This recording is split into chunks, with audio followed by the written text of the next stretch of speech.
Я Настя Ильчебаева, и чаще всего вы могли меня видеть в выпусках новостей. За годы работы я повидала многое. А сейчас решила сменить бешеный ритм города на размеренность сельской жизни. Для чего? Но причин сейчас достаточно. Свое хозяйство и натуральные продукты. Сколько кулинарных шедевров можно из них приготовить. Да и цены на квартиры нынче выше горы Еремель. А домик в деревне выглядит вполне себе привлекательно. Но главное не деньги, а душа села. И вот ее-то я и хочу понять. Детства в деревне у меня не было, так что буду наверстывать. Тем более, говорят, жизнь там стала современной. Люди развиваются, творят и меняют мир вокруг себя. Говорят, хватает и городских, сменивших привычную жизнь и переехавших в село. Вот и я сменю мегаполис на мегасело.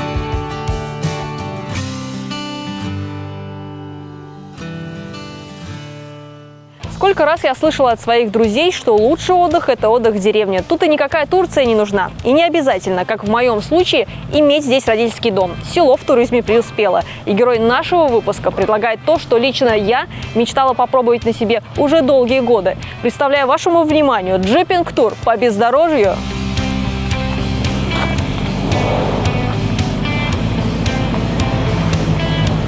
Это проект «Мегасело», и мы в Балтачевском районе.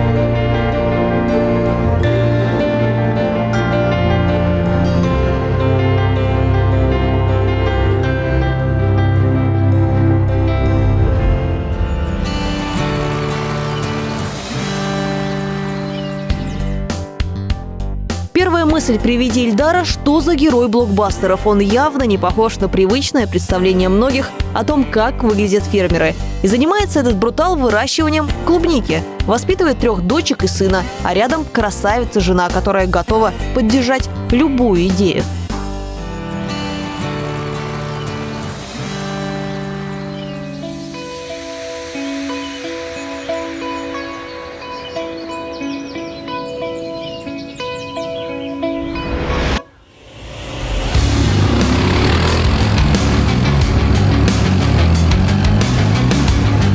Если вы хотели увидеть человека, который бросил мегаполис, оставил успешный бизнес и уехал жить в деревню, то вот он. Все это история Ильдара. Вы же уезжали из деревни, из родной? Да. У нас стереотип такой сложился, то, что в деревне жить тяжело. В деревне очень тяжело зарабатывать деньги, и это нам вдалбливалось с ранних лет. Этот стереотип настолько сильно укоренился, но после одного разговора в городе Казань этот стереотип у меня резко сломался. А вы жили в Казани? Я жил в Казани, да. И в тот же день я приехал, рассказал супруге о своих планах, идеях. Через 3 месяца после этого диалога мы переехали в деревню. И не страшно было вот так вот все бросать, и, хоть и на родной земле, но все равно начинать все заново? Когда я думал, что я Казань оставляю, я думал, что там оставлю такой налаженный быт, оставлю инфраструктуру. Но оказывается, весь этот налаженный быт и инфраструктура, то же самое можно организовать и в деревне. Туалет, ванная, душевая, кондиционер, интернет, все что угодно. То есть мы ничего не потеряли с переезда из большого города. С администрацией района нас очень сильно поддержали. Когда я подумал о переезде, я обратился к нашему главе администрации, и он сказал, что приезжай, конечно, такие люди нам нужны, такие люди здесь у нас приживутся, давай, приезжай. И вот эта поддержка администрации тоже придала сил наравне с поддержкой родных, близких. И как раз туда, куда еще малышами Ильдар ходил вместе с братом и родителями, мы и отправляемся. И наш герой уверяет, что это невероятное, никому больше неизвестное место. Но насколько оно красиво, настолько и сложен путь к нему. В дороге однажды и родилась идея создать джипинг-тур. И самое интересное, что на долгие годы это загадочное место было всеми позабыто.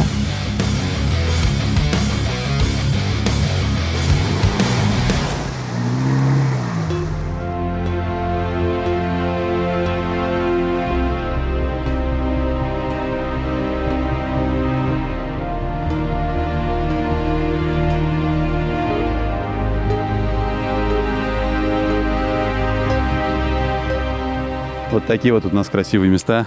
Нетронутая природа просто на самом деле. Да, совершенно верно. Тут лет 30 человек не ступал. Мы вот дорогу пробили и открыли такую красоту. Поэтому приезжайте, будем рады встретить, будем рады показать наши красивые места. Я никому об этом месте не скажу, чтобы дальше так же оставалось. Можно и так. Я так понимаю, что вы собираетесь развивать туристическое направление, да, предпринимательство в этом. Да, совершенно. Какие-то планы есть? Планы есть, планы у нас очень большие планы. Сейчас как раз с этим озером, с этой местностью хотим заявиться на приоритетный инвестиционный проект в главе республики, и нас очень сильно в этом плане поддерживают. Помимо этой идеи у вас есть еще одна уже реализованная. Да, совершенно верно. В прошлом году мы выиграли грант, федеральный грант по развитию модульных некапитальных строений. Благодаря этому гранту мы сейчас возвели 6 домов. И вот сейчас занимаемся уже благоустройством этой территории, благоустройством домов. То есть у нас уже завершающий этап при запуске этого проекта. У нас еще вот очень сейчас востребованное направление – медицинский туризм. Мы тесно общаемся с представителями этой индустрии медицинской. И у нас есть запрос на домики, чтобы туристы приезжали получить какую-то квалифицированную медицинскую помощь, реабилитация там, или какие-то другие услуги. И у нас останавливались, отдыхали, получали вот такой вот заряд и от природы, и от медицинских работников. А здесь есть такая возможность поехать на село и получить медицинскую помощь квалифицированную? Совершенно верно. У нас в деревне, у нас вот в селе очень сильно развиты такие медицинские услуги. Вот у нас есть медицинский центр «Династия», очень хорошо с ними дружим, регулярно пользуемся их услугами, и мы в полном восторге. То есть качество отвечаете, такое же, как в городе? Я бы сказал, даже лучше. Тут подход... Но цена ниже? Цена однозначно ниже. Тут у нас подход более такой, как бы сказать, деревенский, более человеческий. Слушайте, ну прекрасные виды просто. Посмотрите вот на это. Шикарное просто зеркальное полотно.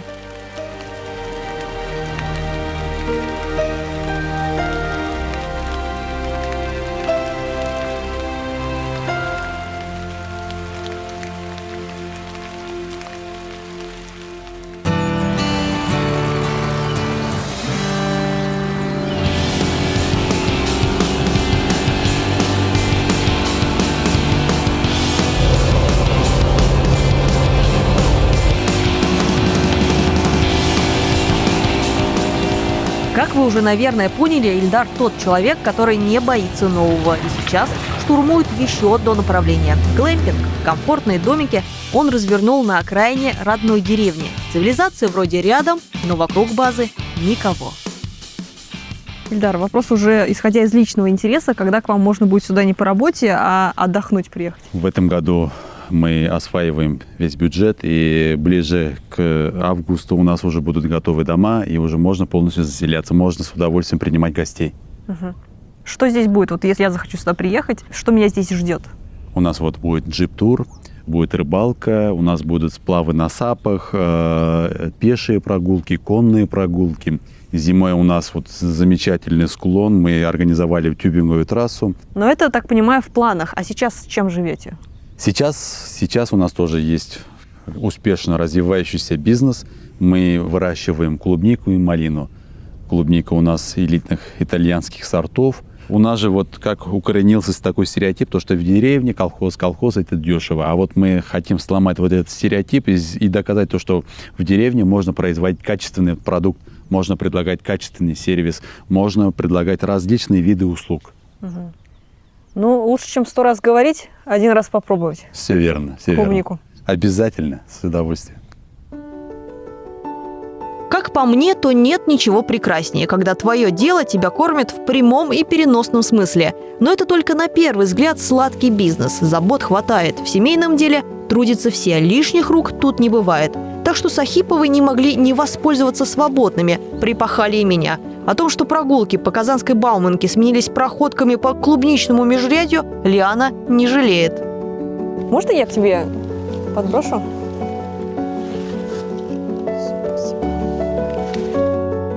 Лиана, тяжело ли быть женой Ильдара, который может в любой момент сказать: живем в Казани, но давай переезжать в деревню? Нет, не тяжело. За ним как за каменной стеной, поэтому хоть на край света. Да? Да. Слушайте, ну как в фильме. Да. Каково иметь клубничный бизнес сейчас? Две стороны медали. Люди видят только картинку, а вторая сторона – это очень тяжелый труд. Сладкий бизнес может обеспечить сладкую жизнь, нет? Ну, пока мы идем к этой цели, да. Все наши потребности покрываются. Угу. А потребности детей вот здесь, в деревне, на селе, удается покрыть? Ну, то есть там, не знаю, кружки, образование, там что-то еще дополнительное? Да. Старшая дочка закончила художественную школу с отличием. Вот получила свидетельство в этом году. 7 лет ходила. Младшая дочка занимается рукоделием. Она делает сумки из бусин. Младшая дочка тоже ходит на кружок курсования. И спортом, я так понимаю, занимается Спортом тоже занимается, да, ходит на плавание. Угу. То есть, в принципе, разница город, деревня в этом Мы не плане... заметили. Угу. Да. Вот можете выделить, что самое приятное, что вы получили от сельской жизни?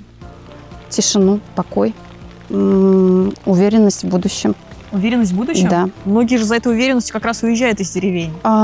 Нет, я уверена в муже, и вот потом получается уверенность вот в будущем. Уверена в том, что он делает, да? Да, да. Мы не пропадем с ним.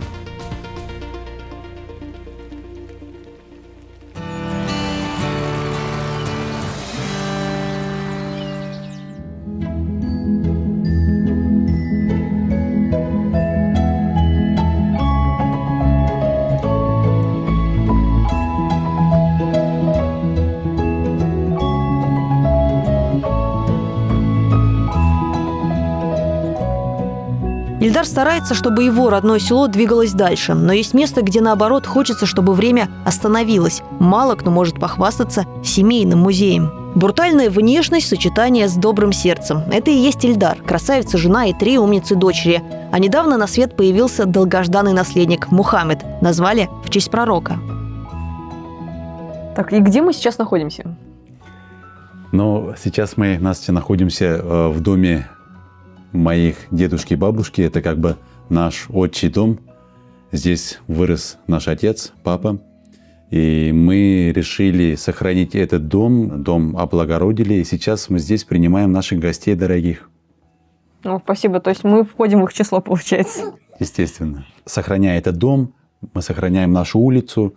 Сохраняя нашу улицу, мы сохраняем нашу деревню. Сохраняя деревню, мы сохраняем наш район. Такие очень верные слова. Ляна, для вас уже стал этот дом и родная земля мужа, и вам родным домом, родной землей? Да, конечно. Здесь тоже вы хозяйничаете? Да. Здесь мы принимаем гостей, готовим стол, гостей угощаем вкусными пирогами, блинами из печки. Слушайте, а вот эту роскошь кто делает? Амина, старшая дочка. Ты делаешь? Да. Это твоя рецептура, какая-то твоя наработка? Да, я очень люблю готовить. Например, вот это брауни приготовила я, и вот эту меренгу тоже. Слушай, ну у тебя нестандартный выбор блюд. Да. Амина, а вот ты как относишься к этой истории, что у тебя вот родители решили сохранить дом твоего прадедушки, получается, уже? Я никогда не видела своих прабабушек, прадедушек в лицо. И вот то, что вот это все сохранилось, я смогла увидеть историю своих родных. То есть их быт, их жизнь даже немножко, да, заглянула? Амина, у тебя есть такое тоже желание вести свой бизнес? Да, очень сильно хочу готовить тортики на заказ. Угу. В идеале кондитерской своей, конечно, да? Выпечку какую-нибудь готовить, булочки всякие. Ильдар, у вас в генах, что ли, вот эта бизнес-жилка? Хотелось бы, чтобы это у нас было в генах, чтобы вот это желание развить в своих детях тоже. То есть если дочери вдруг начнут заниматься, вы за? Я только за, да.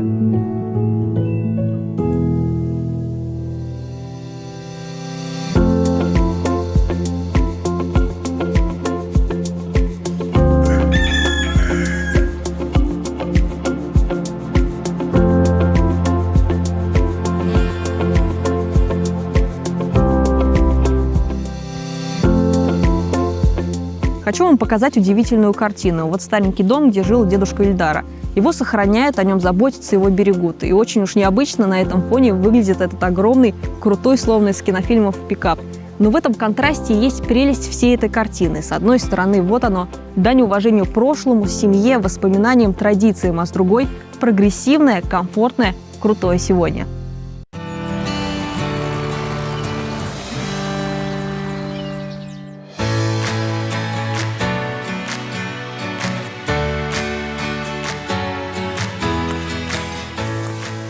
Но все-таки стоит признать, что сельские жители от городских отличаются. Те, кто вырос в деревне, физически развиты лучше. Если вы думаете, что спортивный зал ограничивается огородом, то вы сильно заблуждаетесь. Ситуация сейчас поменялась. Сейчас местом притяжения, общения и развлечений являются даже не сельские клубы, а вот такие вот физкультурно-оздоровительные комплексы. Здесь это Йишлек, так что вперед за сохранением молодости! Сахиповы здесь частые гости. Вслед за отцом спорт полюбили и дочки. Все занимаются плаванием. Благо условия для этого не хуже, чем в городе.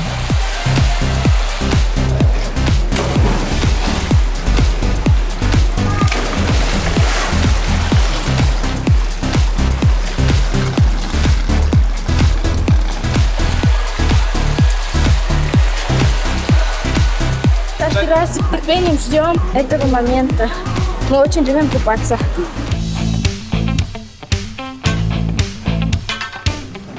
Пока дочери в бассейне, папа пропадает в спортзале. Ильдар еще подростком влюбился в армрестлинг. Так получилось, что в Балтачевском районе у этого спорта много поклонников, так что оппонентов и одновременно товарищей у Ильдара достаточно. Завалить чемпиона с малюсенькой надеждой попыталась и я. Да у вас замечательные руки, я бы сказал. Для этого мы переснимем. Давайте еще раз. Насчет раз, два.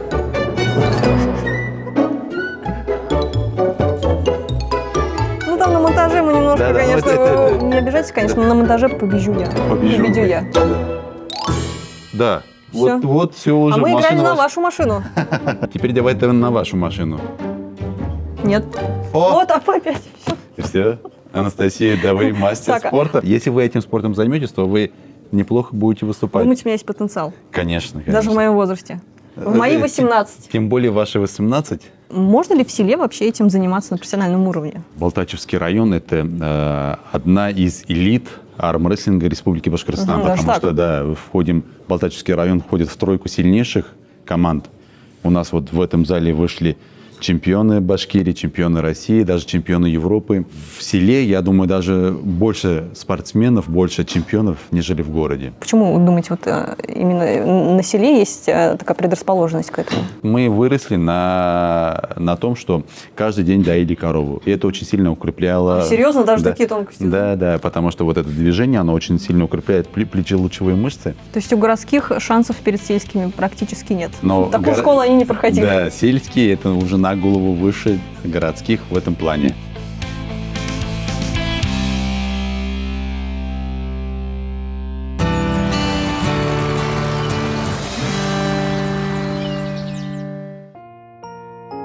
Когда я спрашивала у друзей, выросших в деревне, что у них ассоциируется с домом, они в том числе называли носки, связанные мамой или бабушкой. Минуре Шайбаковой 93 года, и уже не сосчитать, сколько прекрасного создали эти руки. Мысы қылыш, мысы күрі, Мысык көрі, мысы ұстан, остан. мысы тәбәлдірік, Вот это тяжело. Түйесі куша, деп аталады. Куша. Мысы күрі, Куре. А это сен? тапышкы, Тапочка? Так и на русском так же будет? тапышкы, Не 7 штук делать. 6. 6. Вот 6. Не уныке? 6 шарны қоямын енді, 6 шар. Долго? Эш долго? Ұзаққа бара. Мининур Саидгалиевна, а возраст позволяет заниматься вот этим? Әкірінләп жете, тырыштыңы чарбула. Мұны келгеште иптәшіміз шап бергені, көп соқтым, мен мұны біле, көп соқтым. Тапышқы бәйләп отырам. Ол тапышқыны 30-ны Қазақстанға ебердім. А в чем секрет вашего долголетия? Вам сколько уже, я так понимаю, 93, да? Ол сәлемәтлік берген. Мен әлі де шушы яшымда болсам дәлім. Әлі бокшаға шығам, барсындам, қозыдым, Утырттым, су себеп, әлдә бакчада йөрим әле. 7 бала карадым, Аллага шөкер. Эшләп бик күп эшләдем. Комбайнда да эшләдем. Мәктәптә дә бик күп эшләдем. Эшләмәгән эш калмады минем бик күп. Мининур Саидгалиевна, я так понимаю, вы творческий человек, как и присущим мишарам. Здесь вы с танцами дружите, и со стихами, и с песнями. Мишар халкы бик уңган халык, бик тырыш халык. Балаларын, семьяларын шундый оста үтеп карайлар. Тату яшәйбез. Эшкә уңганнар, ярга биюгә бик маһирлар.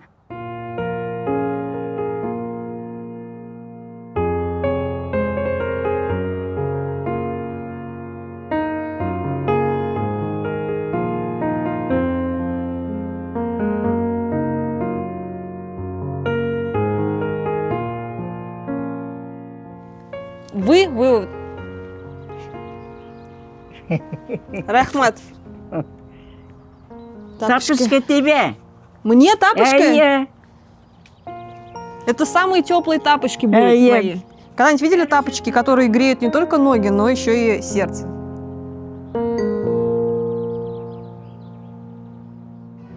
Мининур Шайбакова – это уже часть красивой и многогранной культуры мишар. И здесь есть свои хранители истории и быта народа. В Балтачевском районе проживает самое большое в республике сообщество мишар, поэтому неудивительно, что здесь с таким трепетом относятся к культуре народа, по крупицам собирая историю. Все экспонаты мишарского центра – это реликвии десятков семей, которые передали их в дар. И здесь словно не в музее, а в гостях в уютном доме.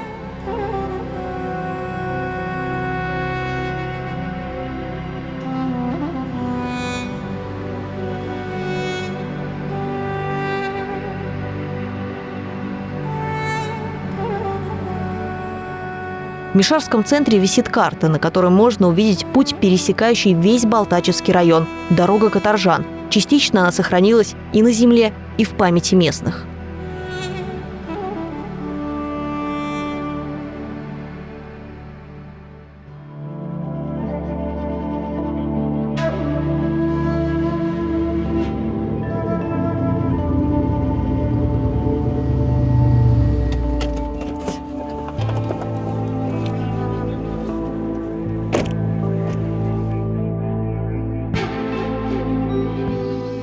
Вы же историк по образованию. Да, совершенно верно. А может, немножко посвятите нас в историю этого пути, что это за дорога была, почему она была так нужна? Эта дорога связывала центральную часть России с Сибирью.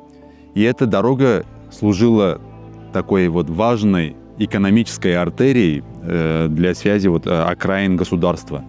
По краям этой дороги располагались так называемые закрома Родины, где хранились продовольственные запасы, зерно и другие предметы, необходимые для поддержания государства. Основной частью населения, которое поддерживало эту дорогу, это были служивый народ, это мишари. Наши родители, наши деды, прадеды тоже были задействованы в этой работе. Они занимались подводной службой, то есть они с одной деревни до другой деревни подводили разные обозы, сопровождали каторжников. Вот моя прабабушка, как мне отец рассказывал, они слышали лязг кандалов и выбегали навстречу каторжанам и бросали в них хлебом. Подкармливали. Подкармливали, да. Но они хотели как-то со своей стороны облегчить участь этих каторжан. Это на жизнь деревни как-то влияло? Дорога – это всегда рост. И благодаря этой дороге из нашей деревни, из окружающих, ближайших деревень выросли многие купцы. Очень много они торговали. Вот у меня непосредственно мой дед и мой прадед, они были такими мелкими купцами, которые работали в Сибирью, работали, они в Оренбург ездили, и отсюда они перегоняли лошадей. Так это бизнесмены того времени. Совершенно Вы же, верно. получается, вообще Совершенно династия верно. предпринимателей, можно сказать. Получается так, да.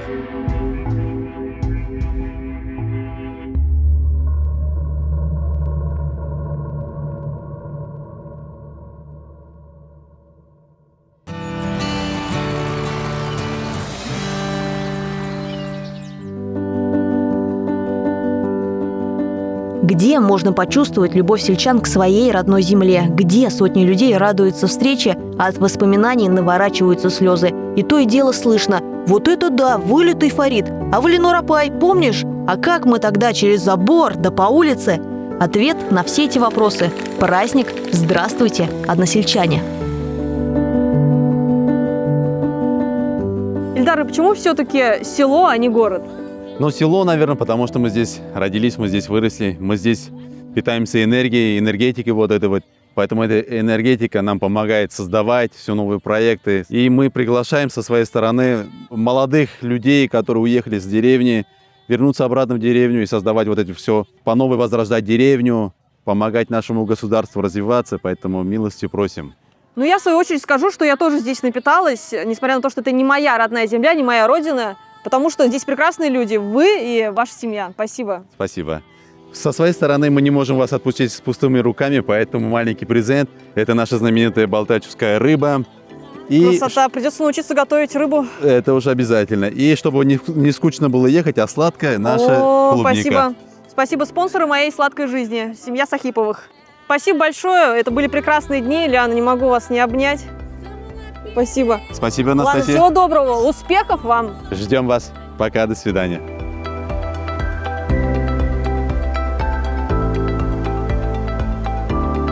Супруга Ильдара все время говорила: я за ним как за каменной стеной. И мне кажется, что это выражение можно смело масштабировать, сказав, что и села с такими людьми, как он, словно за каменной стеной. Благодаря им они живут, развиваются, и у них есть будущее. Будущее, которое, я уверена, мы все еще с вами увидим.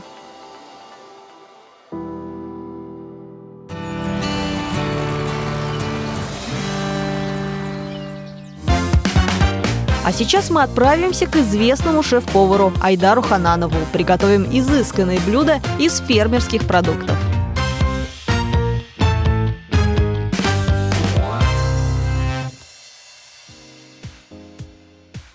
Айдар, вот такой вопрос. В ресторанах часто бывает рыба дорадо, красную рыбу можно встретить. А вот речную реально ли приготовить вот с какой-то ресторанной подачей? Конечно, реально. Я даже больше скажу, у нас речная рыба все чаще и чаще заходит в местные рестораны, уфимские. Например, судак, он уже супер популярен. Мне кажется, в каждом втором есть какое-то блюдо из судака. Такая красноперка, она, конечно, встречается гораздо реже, но, тем не менее, с нее можно приготовить вполне себе ресторанное блюдо и подать его красиво, симпатично, свежо и интересно. На гарнир Айдар предложил молодой картофель. Прежде чем начинать готовить, важно придать овощам красивую форму. Варим, как обычно, в подсоленной воде и сразу приступаем к рыбе. Важно не жалеть масла для обжарки. Обратите внимание, мы работаем в перчатках. Итак, рыбу нужно посолить со всех сторон, изнутри в том числе, и обвалять в муке.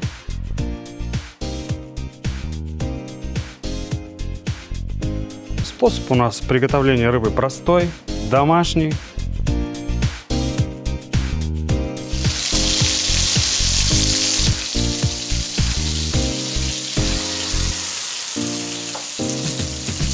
Айдар, а все-таки какая рыба самая вкусная? Самое вкусное – речная, любая свежая. Самое главное, чтобы была такая вот, только поймал, почистил на сковородку, это будет лучше. Вот чтобы рыба правильно у нас пожарилась, у нас должен быть как раз-таки вот такой правильный звук обжарки. То есть не сильнее и не слабее. Я удивляюсь, сколько нюансов, что даже к звуку надо прислушиваться. Я вот еще всегда рекомендую немножко рыбу дополнительно сверху подсаливать. Вот прям когда она уже, Да? корочка вот уже есть, да, потому что когда ты ее ешь, и вот эти вот хрустящие плавники с солью,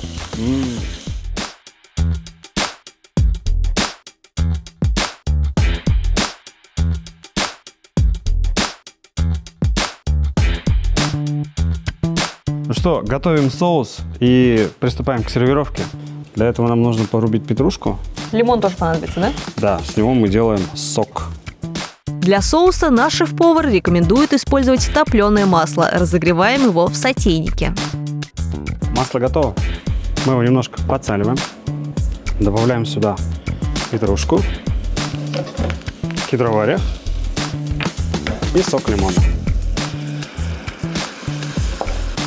Соус готов. Все? Да. Так быстро я не ожидала. Сдабриваем свежим перцем. Блюдо готово, можно подавать. Прекрасно. Слушайте, вообще, это же элементарный домашний обед. Но как сделано, как подано, посмотрите, это. Аромат какой, а? И главное, мне кажется, все кроется в деталях, да? Да. Ну, это что-то невероятное. Домашняя еда сама по себе прекрасна, но здесь она улучшена. И за счет вот этого лимонно-петрушкиного кедрового соуса добавляет как раз чего-то интересного, как будто что-то ресторанное. Тебе нравится? Мне очень нравится. Ну, прекрасно. Айдар. Прекрасно. Аплодисменты мои. Благодарю. Друзья, пробуйте, готовьте дома, пусть у вас все получается с первого раза. Очень легко, как вы могли уже в этом убедиться. Да.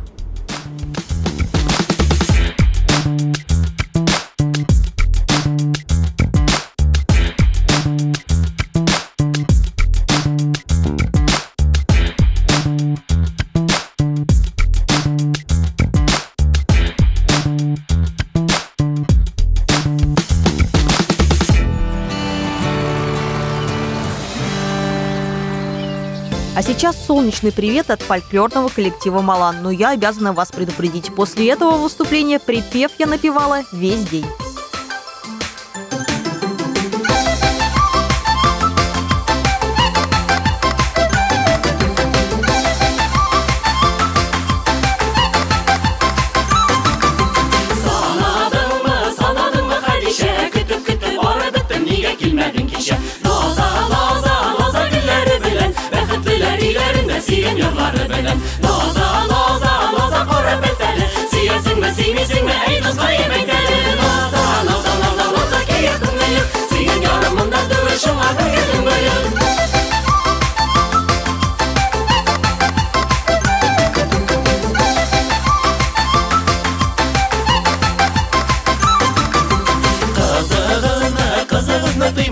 Yigit bilen oynamazsa şevap bilen kaynağız. Noza, noza, noza gülleri bilen, bəxtliler ilerinde siyen yolları bilen. Noza, noza, noza kora belteli, siyesin mi, simisin mi, ey dost hayır meydeli. Noza, noza, noza, noza ki yakın gıyım, siyen yarımından dövüşüm var gıyım gıyım.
Sing me, hey, the sky.